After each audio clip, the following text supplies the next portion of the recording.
சாயந்தரம் திடுதிப்புன்னு ஒரு அறிவிப்பு. என்னடா அறிவிப்பு அப்படின்னு பார்த்தோம் அப்படின்னா, ருத்ராஜ் கெய்க்வாட் அவர்கள் வந்து இந்த சீசன்லேருந்து விலகுறாரு. ஸோ அவருக்கு பதிலாக அந்த கேப்டன் இடத்துல யார் வந்து இருப்பாங்க அப்படின்னா, எம்எஸ் தோனி அவர்கள் வந்து இருப்பார். மீண்டும் வந்து சார்ஜ் ஏற்பார் அப்படின்ற மாதிரியான ஒரு சில விஷயங்கள் வந்து சொல்லப்பட்டது.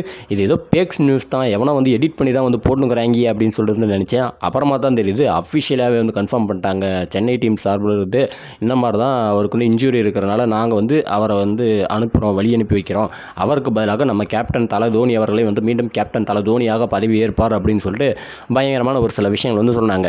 அதாவது தொடர்ச்சியாக வந்து 4 மேட்ச் வந்து தோத்துட்டோம். ஃபஸ்ட் மேட்ச் மட்டும்தான் ஜெயித்தோம், அடுத்து 4 மேட்ச் வந்து தோத்துட்டோம். ஸோ இப்போ இருக்கும்போது வந்து நிறைய பேர் வந்து சோஷியல் மீடியாவில் பயங்கரமாக வந்து பேசினாங்க. என்ன அப்படின்னா, ஜடேஜா கேப்டனாக இருக்கும்போது ஒரு விஷயத்தை வந்து பண்ணார். என்ன பண்ணார் அப்படின்னா, கேப்டன் ஆன உடனே அவருடைய அந்த கேமிங்கில் வந்து கான்சன்ட்ரேஷன் வந்து அவரால் வந்து பண்ண முடியல. அந்த இடத்துல பார்த்தீங்கன்னா கண்டினியூவான தோல்விகள் வந்து வந்தது.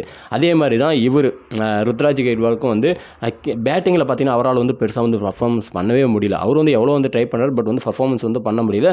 என்ன காரணம் அப்படின்னா, அந்த ப்ரெஷர். நம்ம வந்து டீமுக்கும் ஆடணும், ஒட்டுமொத்த டீமுக்கும் ஆடணும். எல்லா ரசிகர்களும் நம்மளை வந்து பார்க்குறாங்க அப்படின்னா அது ஒரு உள்ளுக்குள்ளே ஒரு எண்ணத்தோடு வந்து அந்த இடத்துல வந்து இருக்கிறனால அவரால் வந்து பேட்டிங் வந்து பண்ண முடியல. ஆனால் அவர் வந்து ஒருவேளை அந்த கேப்டன்சி அப்படின்னு அந்த ப்ரெஷர் வந்து இல்லை அப்படின்னா சிறப்பாக வந்து விளையாடி இருப்பார். அதே மாதிரி தான் விராட் கோலியுமே வந்து கேப்டனாக இருந்த வரைக்குமே அவர் வந்து பெருசாக வந்து அந்த ஆர்சிபி டீம் வந்து பர்ஃபார்மன்ஸே வந்து பண்ணது கிடையாது. கேப்டனாக இல்லாமல் அந்த கேப்டன் பொசிஷனுக்கு வேறு யாராவது ஒருத்தவங்க வந்து வரும்போது அந்த இடத்துல அவருடைய அந்த ஸ்கோர் அப்படின்னு பார்க்கும்போது ஆவரேஜாகவே நல்லாவே வந்து ஸ்கோர் பண்ணுவார், நல்லாவே வந்து பேட்டிங் வந்து பண்ணுவார்.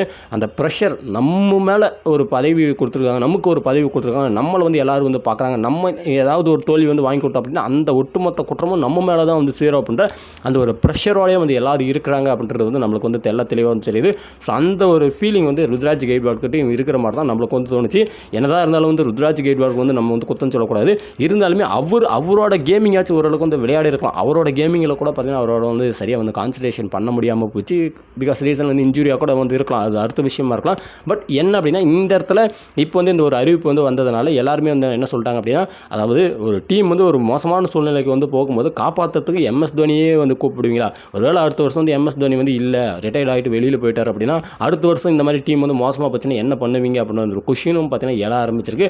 நம்ம வந்து தோக்குறோமோ ஜெயிக்கிறோமோ, அதாவது என்னன்னாலும் சரி நம்ம ஒரு மாற்றத்தை வந்து கொண்டு வந்துட்டோம் அப்படின்னா அந்த மாற்றத்தோடய வந்து இருக்கிறது வந்து ரொம்ப நல்லது. நாளைக்கு இவருக்கு வந்து வயசாகி போச்சு, இவர் வந்து ரிட்டையர் ஆகி வெளியில் போயிடுவார், எத்தனை வருஷத்துல வந்து உள்ளே வந்து உட்காந்துட்டு இருப்பார், இதெல்லாம் வந்து யோசிச்சு பார்க்கணும்ல. ஸோ அந்த இடத்த எனக்கு தெரிஞ்சு ரீப்ளேஸ் பண்ணது வந்து சரியாக எனக்கு வந்து தோணலை. அதுக்குன்னு வந்து நான் எம்எஸ் தோனி வந்து வேணான்னு சொல்ல, எம்எஸ் தோனி இல்லாமல் நீங்கள் வந்து என்ன பண்ணுவீங்க அப்படின்ற ஒரு கொஷினை தான் நான் உங்கள்கிட்ட வந்து கேட்கணும்னு ஆசைப்பட்றேன்.